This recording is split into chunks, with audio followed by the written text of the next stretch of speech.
안녕하세요. 다시 또 이렇게 화면으로 만나게 되었네요. 빨리 코로나가 잠잠해졌으면 좋겠습니다. 이번 주 저와 함께 공부할 내용은요. 폴란드계 프랑스 과학자 마리 퀴리입니다. 그럼 2강 마리 큐리에 대해서 공부해 보겠습니다.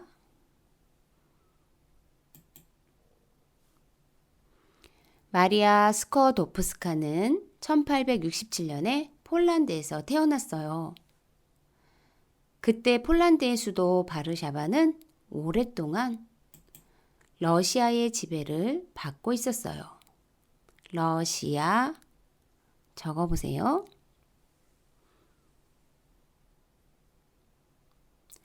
마리아가 학교를 다닐 때에는 러시아 언어와 역사를 강제로 배워야만 했어요. 선생님과 학생들은 수업 시간에 몰래 폴란드어를 공부하다가 감시하러 오면 러시아어를 공부하는 척 해야만 했죠. 들키면 큰 벌을 받기 때문이죠. 우리의 역사 속에서도 있었던 장면이네요. 바로 일제강점기 시대가 떠오르네요. 마리아는 러시아어를 잘해서 칭찬을 받았어요. 하지만 폴란드 사람으로 자신의 나라 말을 사용하지 못하는 것에 큰 슬픔을 느껴야만 했지요. 자, 폴란드의 수업 시간이에요.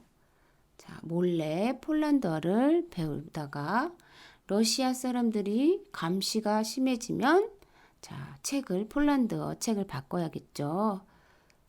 자, 스티커를 붙여볼까요?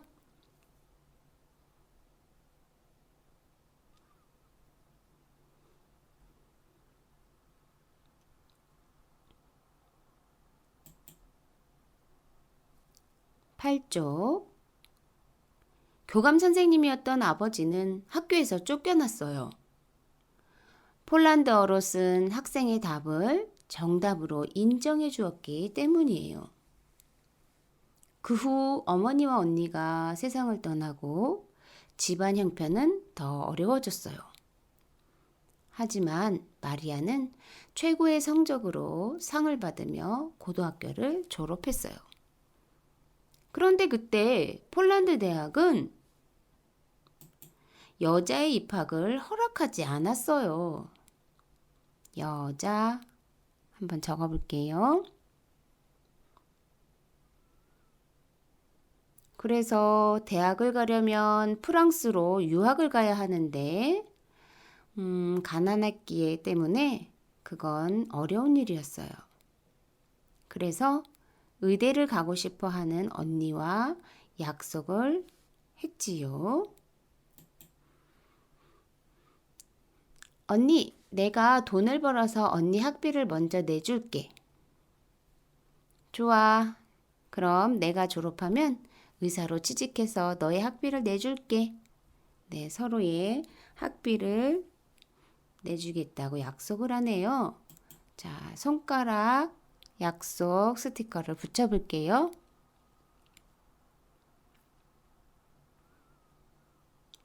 마리아는 돈을 벌기 위해 가정교사로 열심히 일하면서도 학생들에게 몰래 몰래 폴란드어를 가르쳤어요. 폴란드어를 잊지 않는 것이 바로 폴란드의 정신을 지킬 수 있기 때문이죠. 우리의 일제강점기에도 조선어를 지키려고 했던 바로 주시경 선생님이 떠오르네요.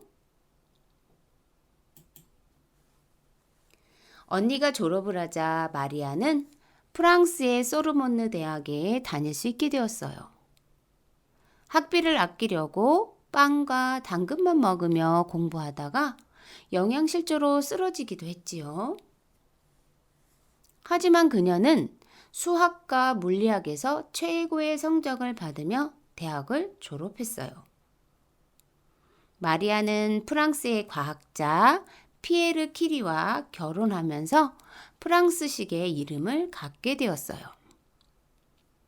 네, 폴란드식의 이름 마리아 수커도프스카에서 프랑스식의 이름인 마리 퀴리로 바뀌게 된 거죠.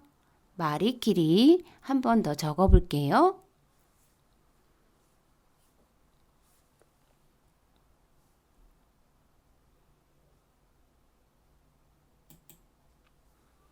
그녀는 프랑스에 살고 있지만 조국 폴란드를 잊은 적이 없었어요. 그래서 새로운 원소를 발견하자 폴란드 이름을 따서 폴로늄이라고 했어요. 폴로늄의 발견으로 전 세계에 조국 폴란드를 알리게 되었고 연구를 같이 한 남편과 공동으로 노벨 물리학상도 받게 되었죠. 자, 남편과 다정이 연구를 하고 있네요. 자, 스티커로 완성해 볼까요? 그리고 원소란 물질을 이루는 가장 작은 단위를 말하는데요. 자, 이렇게 탄소, 질소, 산소와 같은 이런 물질들을 원소라고 합니다. 글자 스티커를 붙여볼게요.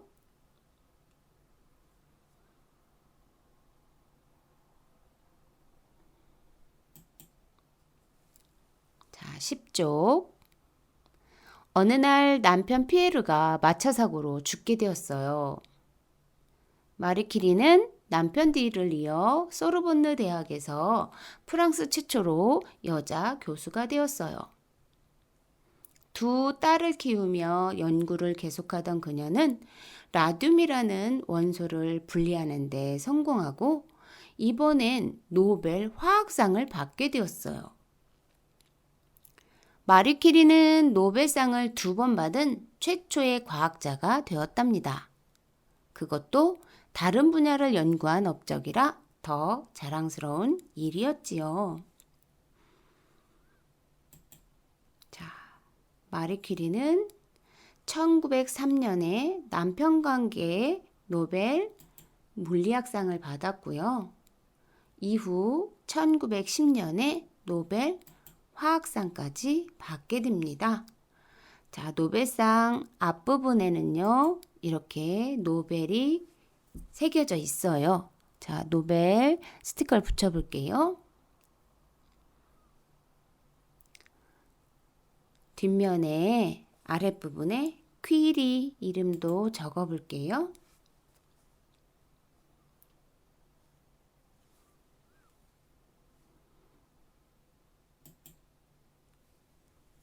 (1914년) 유럽에서 1차 세계대전이 일어났어요. 마리 퀴리는 자동차에 엑스레이 장비를 싣고 전쟁터로 향했고요. 엑스레이는 부상자의 상처를 정확하게 볼 수 있어서 치료에 큰 도움이 되었대요. 그래서 사람들은 이 자동차를 뿌띠 퀴리라고 불렀다고 하네요. 1918년 드디어 1차 세계대전이 끝났어요. 1차 세계대전이 끝난 뒤 폴란드는 독립을 하게 되었답니다.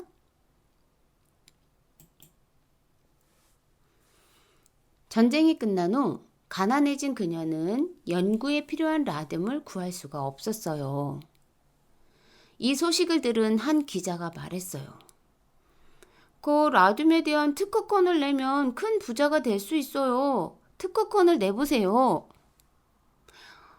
그러자 퀴리는 반대했죠. 안 돼요. 그럴 순 없어요. 우리 모든 인류를 위해 써야 한단 말이에요. 이렇게 많은 어려움을 이겨내면서 자신의 분야에서 여러 업적을 이루어낸 마리 퀴리는 1934년 세상을 떠나고 말았어요. 그녀는 프랑스의 위인들이 묻히는 팡테옹에 묻힌 최초의 여성으로 지금도 위대한 과학자 중에 한 사람으로 존경받고 있답니다. 자, 사진은 바로 퀴리 박물관의 모습이에요. 자, 퀴리 박물관 벽에는 그녀가 노벨상을 타게 된 라듐, 또 폴로늄에 대한 글자가 적혀 있네요. 자, 스티커를 붙여볼까요? 그리고 퀴리 부인의 스티커도 붙여주세요.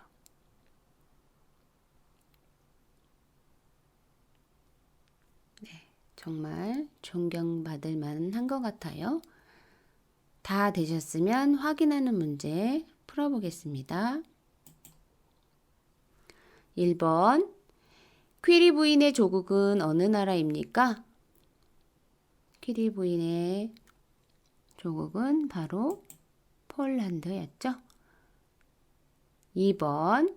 퀴리의 조국을 지배한 나라 이름은 무엇입니까? 네, 바로 러시아였습니다. 3번.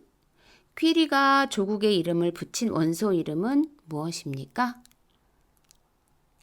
바로 폴란드의 이름에서 따서 원소 이름을 폴로늄이라고 했죠. 4번.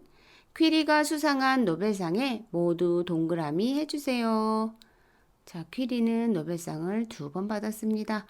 바로 노벨 물리학상과 노벨 화학상이죠.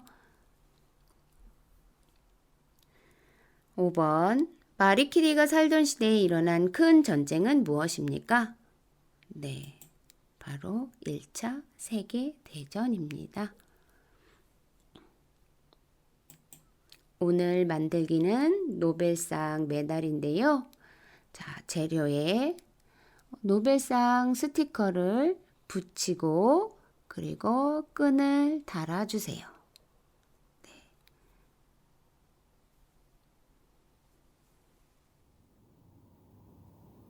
네, 오늘 함께 공부한 마리 퀴리 참 힘든 시기에 태어나서 자기의 공부를 열심히 하고 연구를 했던 마리 퀴리.